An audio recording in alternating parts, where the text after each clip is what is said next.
Hello and welcome to the news on NTA International. I am Charles Alpha. My sign language interpreter is Hannah Olainka. We are streaming live on Vision TV 247 and other social media platforms displayed on your screen. And now, details of our headlines. President Bola Tinubu condemns attacks in 2 local government areas of Plateau State.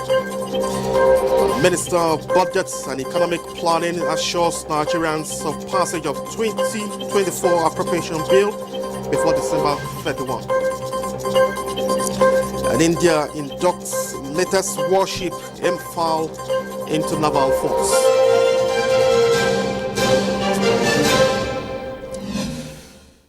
President Bola Tinubu strongly condemns the heinous and brutal attacks in Bokos and Barkin Ladi local government area of Plateau State, which resulted in the tragic loss of many lives. In a statement, President Tinubu directs security agencies to immediately move in, search every stretch of the zone, and apprehend the culprits. The president also directs immediate mobilization of relief resources for surviving victims of the cruel attacks, as well as medical treatments for the wounded. While condoling with the government and the people of Plateau State, President Tinubu assures Nigerians that the envoys of death, pain, and sorrow will not escape justice.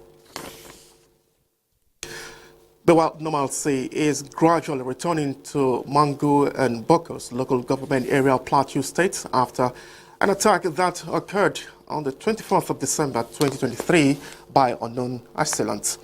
12 villages were said to be attacked and 221 houses set ablaze, including 27 motorcycles and 8 vehicles.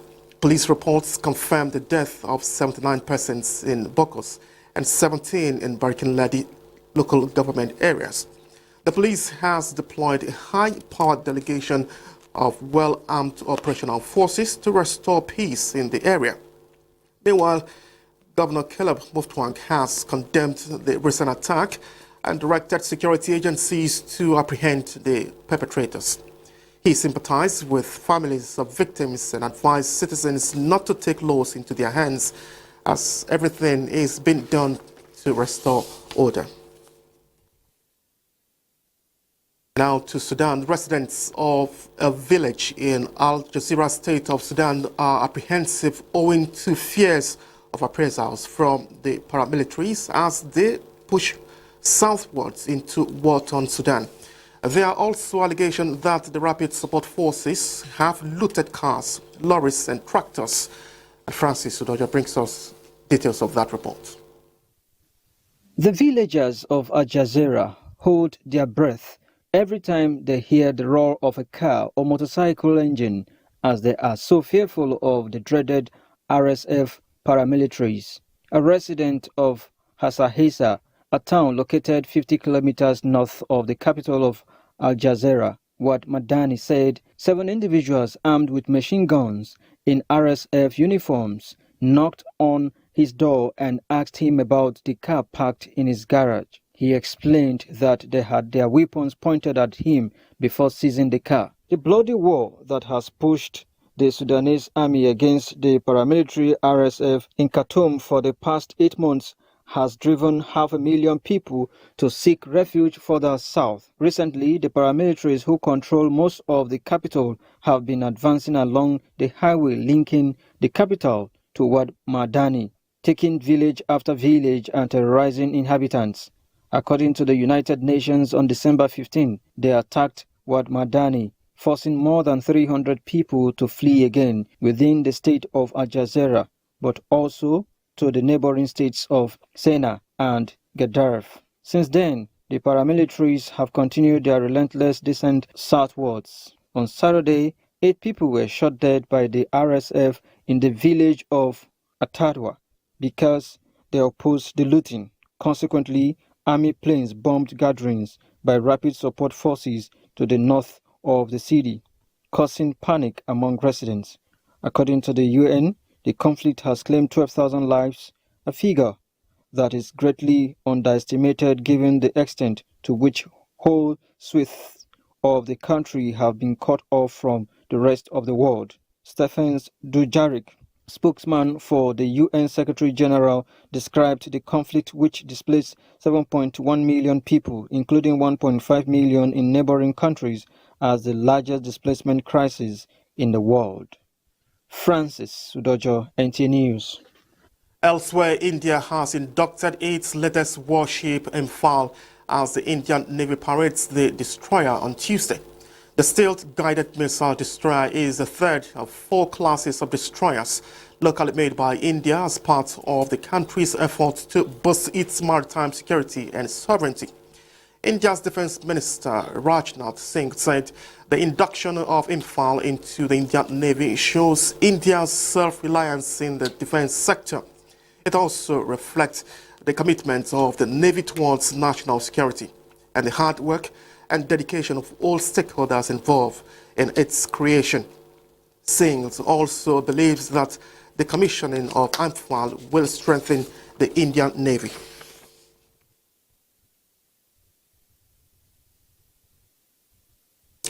China's foreign ministry says its involvement in Russia's Arctic LNG-2 liquefied natural gas project should not be the target of any third-party intervention or restrictions.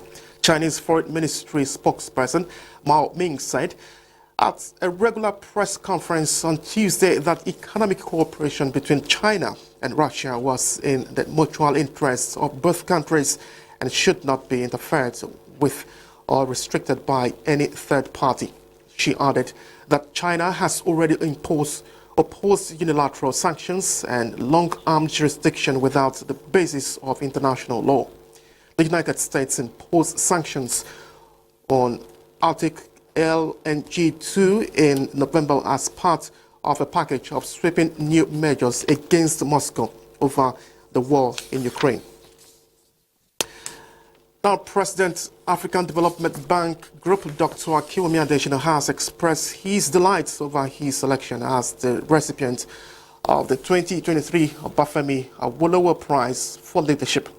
On his verified X handle, the bank chief was gladdened to be selected as the recipient of the prestigious Obafemi Awolowo Prize for Leadership.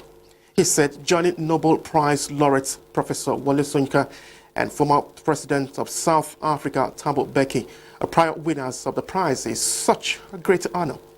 Chairman Selection Committee of the Obafemi Awolowo Prize for Leadership and former Commonwealth Secretary General Chief Emeka Anyaoku had announced Dr. Adesina as winner of this year's award at a press conference held in Bagada, Lagos State last Thursday. And now in other news, many essential workers like the healthcare professionals, security personnel, firefighters and other emergency service providers continue their duties during the Christmas holiday to ensure essential services are available for members of the community. Hakimat Aliyu puts the spotlight on this group of people, not forgetting her colleagues in the media world. It's the second day of the public holiday declared by the federal government for the 2023 Christmas celebrations. However, for essential service providers, they continue to serve the community as they remain on duty, ensuring health, safety, and other support services. Here at the National Hospital, Abuja, doctors and nurses are on duty to meet the health needs of patients seeking care. At the Federal Fire Service, brave men and women of the firefighting force remain on high alert, ready to respond to emergencies, even on this joyous occasion. The streets may be quiet at this time, but our police officers remain vigilant, ensuring that peace and order prevail during this festive season. It's our constitutional responsibility that we are performing, and we are put on red alert that one since on 23rd of this December. Our media colleagues were also at their duty posts. I wish I were in my house, relaxing, spending time with my children, but it is what I signed up for. Media person, no holiday. because once you just sit down for house, the radio don't off. Some residents took a moment to appreciate the essential workers for their sacrifice to serve and protect. Because what they are doing is for the humanity, and we are benefiting a lot from it. Living all what they are supposed to do, they didn't even travel because they have to come to work. I don't have much to say that to appreciate them. Meanwhile, the major streets of Abuja remain quiet, devoid of traffic and hustling. While many families gather around the Christmas tree in the comfort of their homes and other recreational spots, for us and other essential workers, our dedication to members of the public never takes a holiday. In Abuja, Hakimat Aliu, NTA News. Now, for a busy city like Lagos with heavy gridlock on a daily basis, it is always a huge relief to drive around the metropolis freely during public holidays. And Dana Ajale, who went around some major roads in the metropolis, says residents are taking advantage of the opportunity to unwind with their families at recreational spots. Lagos, the ever-busy city, is in a calm mood this public holiday. The roads are devoid of the usual gridlock and noise from blaring of horns. I'm from Abuja right now. There is no traffic at all. There is not enough passenger. We go, after we come back, the road was very, very free, totally free. Many residents are taking advantage of the public holiday to have quality time with their loved ones, an opportunity they consider as rare. Most people go out at night to relaxation centers to unwind and take selfies around the beautiful Christmas decoration. We've been coming here every year, but it's very lovely. The train, at least my children catch their phones. I enjoyed the slide and I enjoyed when I saw the Santa. For essential workers, when duty calls, they are always available. As Lagosians prepare to resume for the normal duties soon after the holidays, they are hopeful that the blessings of the season will continue to abide. In Lagos, Diana Ajale, NTA News. Significant breakthroughs have been recorded in recent years in the Northeast Theatre of Operations owing to the synergistic offensive by the Operation NTAi against insurgents. The Chief of the Air Staff, Marshal Hassan Abubakar, made this known during a Christmas luncheon with Air Staff in Maiduguri. Abubakar Musa reports.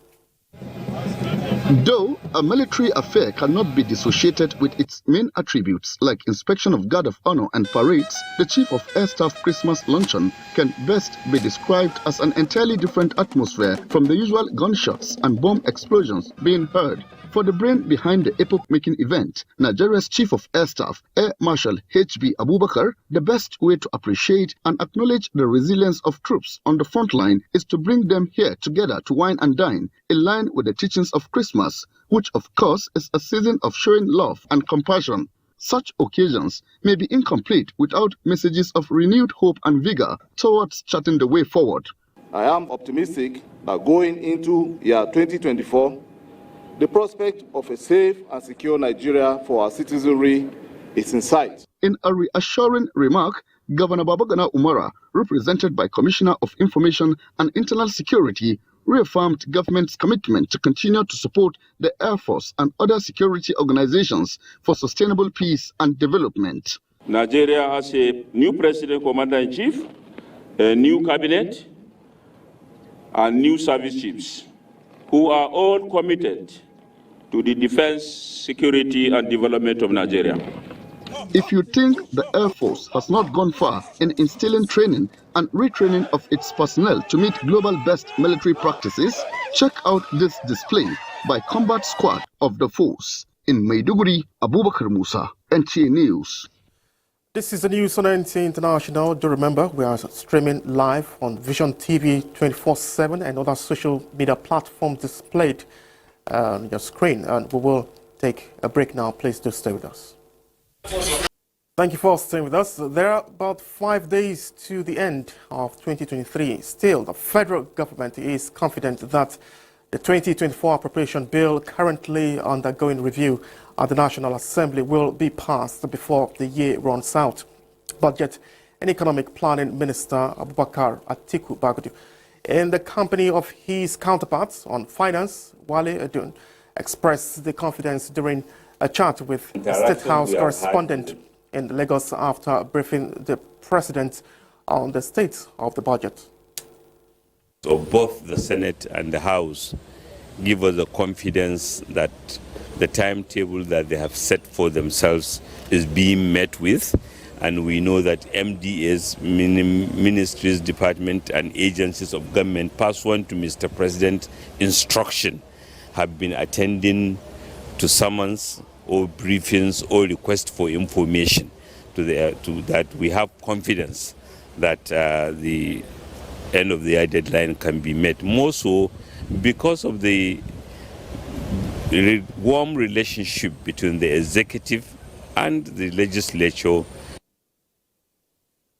Nigerians will have a lot to cheer about with the passing and subsequent implementation of the budget, as it broadly captures the 8-point agenda of President Bola Ahmed Tinubu. There has been the 8-point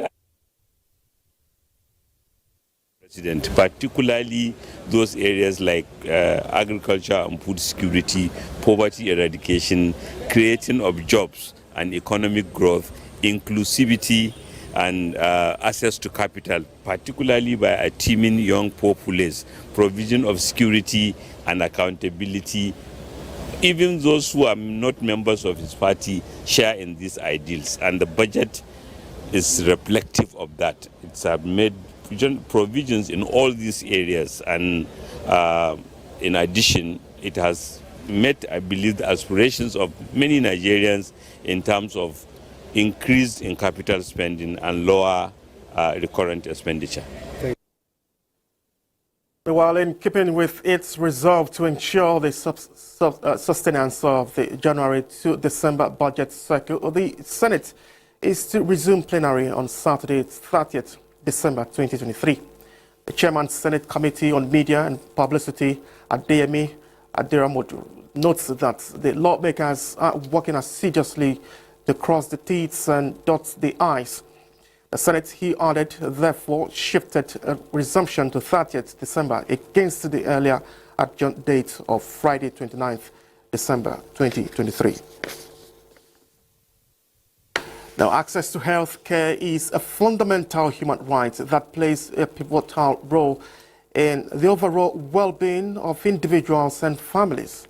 In Nigeria, a country with a population of over 200 million people, ensuring health care access for all remains a complex and multifaceted challenge. Uche Ogochukwu in this report explores the state of health care access for Nigerians, challenges in 2023 and opportunities for improvements in the coming year. The world is changing in basic ways that have profound implications for human health and well-being. In view of this, it becomes crucial to build equitable and resilient health systems that give access to health for all, as the World Health Organization demands. Let's feel the pulse of Nigerians on their stories when it comes to accessing healthcare in 2023 in the face of increased rates of brain drain, which the search for greener pastures and insecurity were said to be major pull factors. When I took my son to the hospital, I have that experience that I was the one going up and down, calling, shouting before I could get a doctor to attend to my sons. Especially the auxiliary nurses are usually not nice at all. They are very rude. They will get an emergency something that to attend to, but they will just neglect them on the floor. Some of them will not give them any attention. When you go to government hospital, they will tell you you didn't come on time, that the doctors have gone. You would have come in the morning. If you are coming to do anything now, even before they attend to you, they must tell you what you need to pay, what you need to do, instead of like giving you the service first. To tackle the challenge of drug out of stock and the impact of high cost of medication in the country, the National Health Insurance Authority launched the Medicine Supply Initiative and Operational Guidelines 2023. We are doing everything through accreditation, quality assurance, to ensure that the best quality of care is provided. Nigeria need to make sure that we put in place mechanisms where some of the regulatory procedures do not become bottlenecks, so that when they ship, for instance, vaccine in country, they are readily distributed to those who need them. These numerous challenges Nigerians experienced in the healthcare systems in 2023 have already been addressed by the current administration. What are we doing about the biggest crisis that we have today? Human resource for health. This year alone, we will double the number of admissions in all our health-related fields of study. By the end of 2024, we'll be enrolling 200,000 nursing students every year in a nursing school. As we strengthen our healthcare system, improve our infrastructures, get new equipment in, a better welfare package in terms of salary and other benefits to our healthcare workers. What should Nigerians expect going forward? Now, we have a four-plan, Marshall Plan, to reform, rejig, and revamp our healthcare system so that it will deliver for our citizens in a nice way, where our citizens will get the same level of healthcare that is comparable to what you get in a Western world. The strong political will demonstrated at the moment underscores other players playing their parts towards the actualization of improved quality, accessible and affordable healthcare in 2024 and beyond. Uche Ugochukwu, NTA News.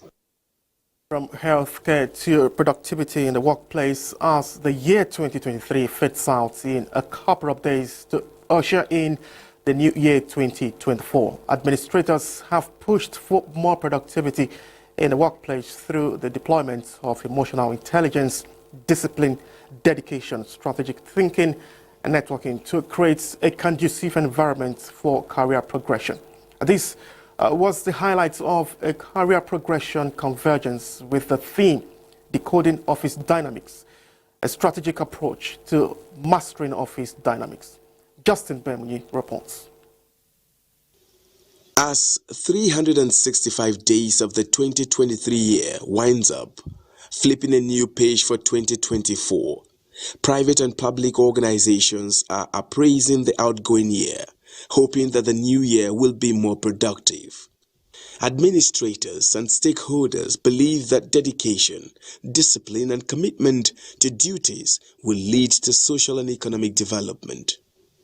They therefore stress the need for workers to navigate the corporate ladder and strategize to become more productive as individuals that will impact their various organizations positively.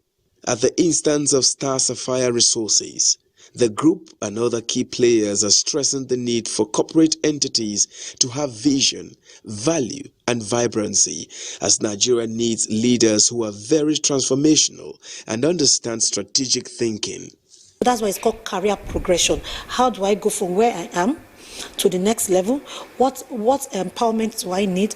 What trainings do I need? What tasks would I need? So beyond the management of them, we as person, we also need to do our parts.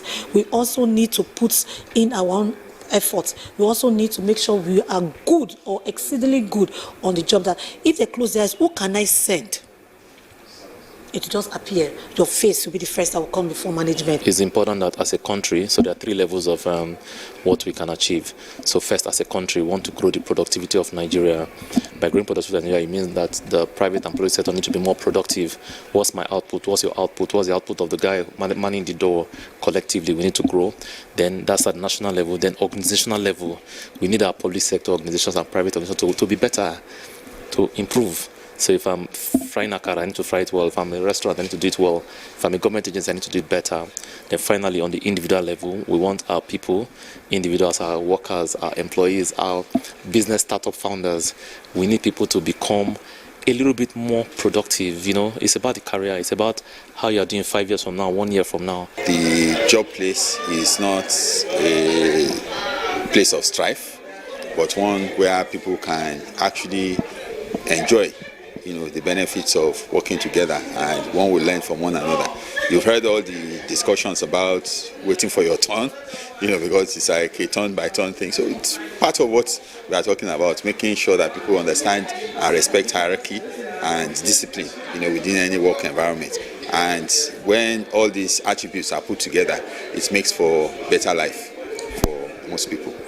With the theme of the conference, Decoding Office Dynamics, the organizers underscored the need for proper mentoring of young people and employees at the workplace to enhance productivity and efficient service delivery. Justin Bemunyi, NTA News. President Bola Tinubu celebrates the Secretary to the Government of the Federation, SGF, George Akume, on his 70th birthday. A statement signed by his special advisor on media and publicity, Chief Ajuri Ngilali. The president commends the SGF for his consistency and perpetual dedication to duty in coordinating the affairs of government. He praised Akume's rich portfolio of leadership, experience and laurels as governor, minister, senator and top-flight public servant, which he brings to bear in his current role. President Tinubu celebrates the SGF, extolling the temperance, harmony and stability he consistently personifies as he coordinates activities both within and with other arms of government, making himself accessible, focused and dependable in bringing the divide between policy and implementation. The president describes George Akume as one of the most reliable citizens this country can boast of, and the people of Benue have subscribed to his sterling leadership principles and leveraged his remarkable talents for so many years. While wishing the Secretary to the Government of the Federation good health and strength, the President implores Senator Akume not to relent in his diligent service to the country. And next is a weather prospect.